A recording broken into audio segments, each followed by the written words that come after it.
मी बघितलं आणि त्यांच्या राजीनाम्यातही त्यांनी ते म्हटलेलं आहे की त्यांनी वैयक्तिक कारणाने राजीनामा दिलेला आहे। कुठल्याही आक्षेप राजीनामा देताना त्यांनी घेतलेला नाही। किंबहुना आमची अशी अपेक्षा होती की त्यांनी अधिक काळ काम केलं पाहिजे, ते उत्तम काम करत होते, परंतु त्यांनी वैयक्तिक कारणाने राजीनामा दिला आहे। आम्ही तर त्यांना हे सुचवलं होतं की आपण अन्य कुठली जबाबदारी घेऊ शकलात तर ती जबाबदारी देखील आपण घ्या, पण शेवटी ते त्यांच्यावर आहे। त्यांनी कुठलाही आक्षेप आपल्या राजीनाम्यामध्ये घेतलेला नाही।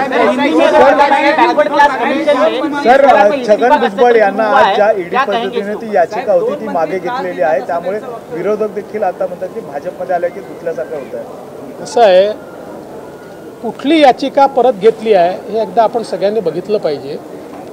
न बघताच याच्यावर कमेंट करणं योग्य नाही आहे। या संदर्भातली जी याचिका मागे घेतलेली आहे ती याचिका तशी इन्फ्रॅक्च्युअस झालेली होती। याचं कारण असं होतं की त्यांनी जी काही परवानगी मागितली होती ती ऑलरेडी कोर्टाने दिली होती आणि कोर्टाने परवानगी जी दिलेली होती ती परवानगी देऊ नका अशी याचिका होती, त्याच्यामुळे ती याचिका इन्फ्रॅक्च्युअस होती।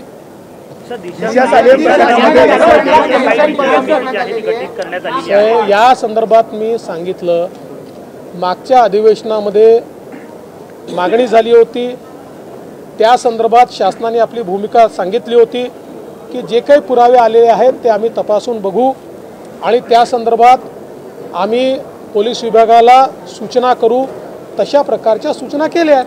मुंबई महानगरपालिकेसाठी ऑडिट नेमण्यात होतं। मुंबई महानगरपालिकेसंदर्भामध्ये ऑडिट जे आहे ते नेमण्यात आलेलं आहे, त्यामुळे कुठेतरी विरोधक म्हणतात की भाजप देखील आमच्या सोबत होतं 25 वर्ष। असं आहे, आता ऑडिटच्या संदर्भातली आत्ता माझ्याकडे माहिती काही नाही आहे, पण मुंबई महानगरपालिकेमध्ये 25 वर्ष महापौरही शिवसेनेचा आणि स्टँडिंग कमिटी चेअरमनही शिवसेनेचाच होता। How do you look at the strategy of the BJP? Chhattisgarh हो, MP हो या फिर राजस्थान हो, टॉप कंटेंडर या फिर हेवीवेट की जगह पे दूसरों को चांस दिया गया है, कैसे देखते हो? मुझे ऐसा लगता है कि भारतीय जनता पार्टी में कोई भी बात सोच समझकर होती है। एक सामूहिक निर्णय की प्रक्रिया है, उस प्रक्रिया के तहत निर्णय लिए जाते हैं और भारतीय जनता पार्टी के कार्यकर्ताओं के लिए ये एक जिम्मेवारी होती है। तो जिम्मेवारियां बदलती रहती है, कभी किसी कार्यकर्ता को कोई जिम्मेवारी मिलती है, कभी किसी कार्यकर्ता को कोई जिम्मेवारी मिलती है। मैं आज के समय इतना ही कहूँगा, जो हमारे तीनों मुख्यमंत्री यहाँ पर बने हैं उन तीनों को मैं बहुत बहुत बधाई देता हूँ।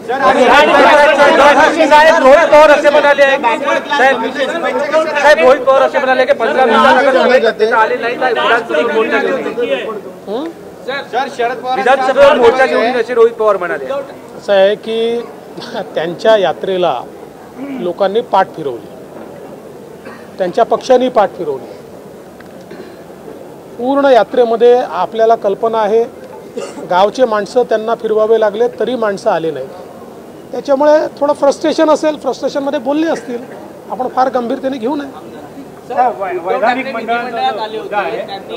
मंडळाची मुदत संपून बराच कालावधी लोटला आहे, तर त्या संदर्भात असं आहे की मागच्या सरकारने निर्णय केला होता उद्धव ठाकरेंच्या की वैधानिक विकास मंडळ आम्हाला नको आहे, त्याला आम्ही मुदतवाढ देणार नाही, त्यामुळे ते लॅप्स झाले। आमचं सरकार आल्यानंतर आम्ही त्या संदर्भातला निर्णय घेतला, निर्णय घेऊन तो आता केंद्र सरकारकडे गेला आहे। त्याची एक प्रोसेस आहे, राष्ट्रपती त्याचं नोटिफिकेशन काढतात, प्रोसेस चाललेली आहे।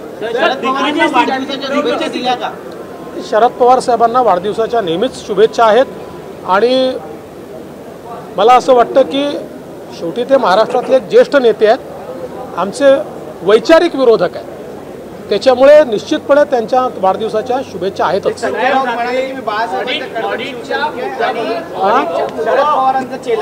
मुद्द्यावरून उद्धव ठाकरे असं म्हणतात की पुणे महानगरपालिका, पिंपरी चिंचवड, नागपूर, ठाणे, कल्याण, डोंबिवली या सगळ्यांचं ऑडिट करा आणि गेल्या 1.5 वर्षात काय झालं याचंही ऑडिट करा। ऑडिट सगळ्यांचं होतच असतं, CAG सगळ्यांचं ऑडिट करतं आणि त्याचा रिपोर्ट हा या ठिकाणी सादर होतो।